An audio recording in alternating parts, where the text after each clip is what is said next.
Hello everyone and welcome to my new video. And what is this video about? Well, I would like to talk about sidechaining.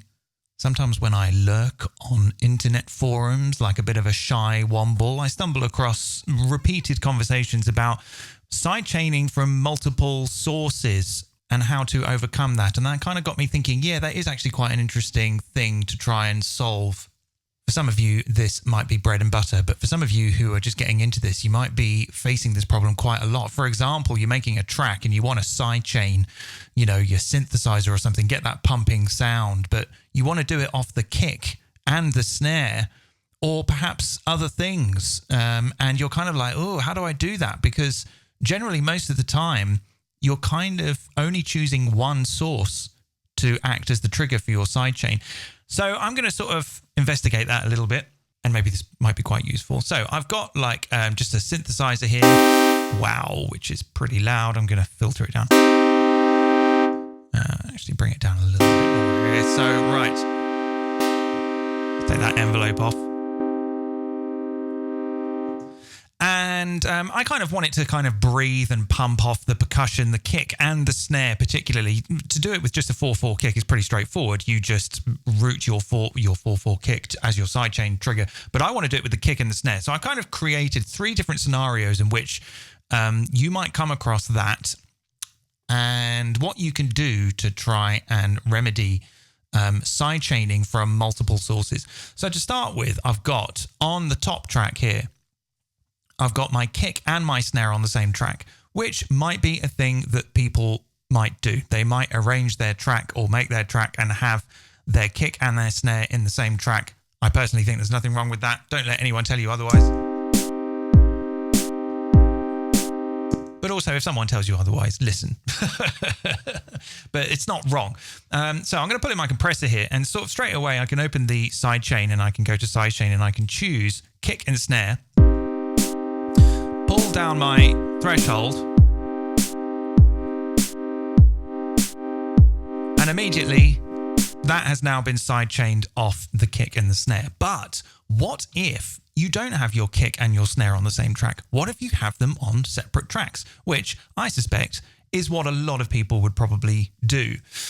Because you might want to mix the kick and the snare separately, whereas if you have the kick and the snare on the same track, you can't really do that unless you're using samples that are already mixed and sound good, whatever, blah, blah, blah. Let's just keep going. So I've got my kick and my snare on separate tracks, but I can only have one track to act as my sidechain trigger. What do? Well, you use a sidechain bus, create a return track and call it sidechain bus, whether you use one S or not, 2 S's, I don't know.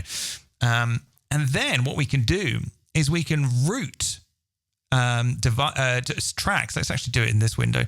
We can route tracks to the sidechain bus and use that as our trigger. So yeah, let's do that here. So I'm going to route. So you can see I've got my kick here, my snare here, and my synth here, which is actually still currently sidechained to this. Let's turn that off for a second.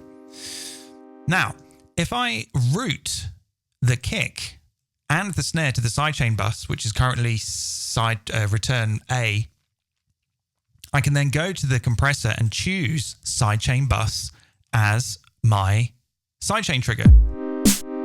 There we go. We can actually see visually that it's working.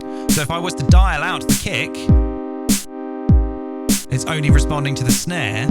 If I was to dial back in the kick and dial out the snare, now it's only responding to the kick. You see the sidechain bus. So that is one way that you can get multiple sidechain sources together.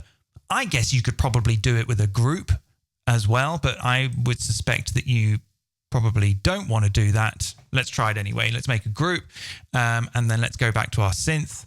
And we can say, rather than the sidechain bus, let's have the 2 group, which is what we've just created here. Let's take that off. Yeah, that works fine as well. But the problem there is that that is responding to a mix of those multiple sources. So if I think that the kick drum is providing too much I'm going to have to turn it down here on the mixer, which is going to affect the mix of the group, which is why I think the sidechain bus is perhaps a better option, because I'm going to ungroup those tracks. I can keep the mix of these two tracks the same, but I can have a separate mix for the sidechain based on how much I send to that sidechain. So let's go back to the synth. Let's go back to our sidechain bus. So if I want loads of kick and just a bit of snare, you can see the difference. But the mix here is the same. Now, we have another problem, which I knew would happen, and I haven't thought of a solution. So I'm going to have to do it in real time. The thing is, we have now bussed the kick and the snare to this return track, which is also going to the master. See? Now, we don't want that. If I mute that, oh, that's fine. I didn't need to do anything. And the reason why I didn't need to do that is because the default is post effects rather than post mixer. So if I was to have this set to post mixer, the sidechain is not working because I've muted the return track. If I turn it back on, it's going to work. So to get around that, set that to post effects. Then you can mute that return track and it won't come into your mix. So it's kind of like a secret hidden mixer behind the scenes, which I think is pretty useful. Okay, so there we've got multiple sidechain triggers from across multiple tracks. But what if you are in a drum rack? Let's go back to the arrange page. I've made this little drum rack sequence here with the same sounds, but it's got a hi-hat in. Now, if I go back to my synth and choose the drum rack as the sidechain trigger source, it's doing the hi-hat as well. All right, well, I could mute the hi-hat, but now it's gone. It's not in the mix anymore. So how do we get around that? Well, one thing that you can do is that when you're working in a drum rack, you can ping things open. You can click here and drag it out, although it's not dragged out the MIDI. Oh, yes, it has. It's done it there. Right, okay. And then we can do the same thing with the snare here. And then in the arrange page, it's dragged out the kick and snare MIDI to separate tracks. So then what we could do again is route the kick drum rack and the snare drum rack to the sidechain bus and select it here in the sidechain. Now we've got a kick and our snare back in the sidechain bus with no hi-hat. But it doesn't just stop there. So I actually am going to have to undo everything I just did and put those back in the drum rack. Okay, because you can also do this from inside the drum rack. So let's have a, what did I just do here? Drum rack. Okay, yeah. So we can do this from inside the drum rack. If we go into the drum rack and we ping open all of this stuff, then we can create a sidechain. Well, sorry, not a sidechain, a bus inside the drum rack. And we can go create return track here. And I'm going to call it drum rack side. And then what we can do is do the same thing here. We can route the kick to send A. We can also do it here as well, which is here, which is this one. And then we should be able to select that as a sidechain source here. Yes, we can. Okay, so we go to the second drop-down menu. Yes, there we go. Drum rack side. So I'm going to choose post effects the same the way that I did with the sidechain bus. Because then what I can do is mute that chain. Let's go do it this way. I can mute this chain now. And I'm still getting my sidechain triggers from those two items in that drum rack. You see? You see?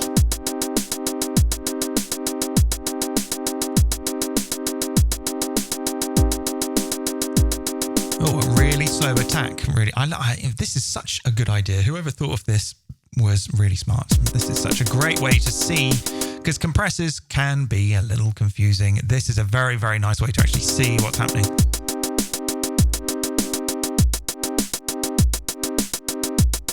Looks great on the push 3 as well, probably the push 2. So there you go. That is kind of really all I wanted to talk about. A bit of a quick video about sidechaining from multiple sources, the sidechain bus. You can also do a similar thing with what I like to call the analysis bus, which I'll do in another video, which is when you get the spectrum. Where is it?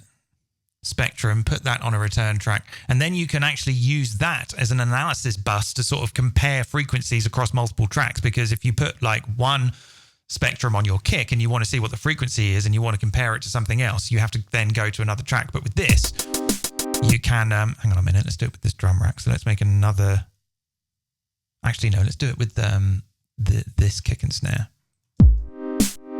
This is completely not anything to do with the video. It's more of a teaser for something I'm going to do in the future. So there I can dial in the kick, dial that out, and dial in the snare and look at the snare, you see. The analysis bus. Anyway, this isn't about the analysis bus. This is about the sidechain bus, and that is how you can do it. So create a return track and use that as your sidechain trigger, and then you can route whatever you want to it. If you want to trigger your sidechain from multiple things, like your kick or your snare, or indeed anything, you can do that. That way you don't have to have like multiple, well, whatever. You don't need it. You just bus. So there you go. I think I'll go and put this on my Patreon. It doesn't really seem particularly enthralling. It was more just kind of a workflow thing, but I'll do it anyway. Yeah, so I hope that was useful. Nice one. See you next time. Cheers. Bye. Bye. Bye.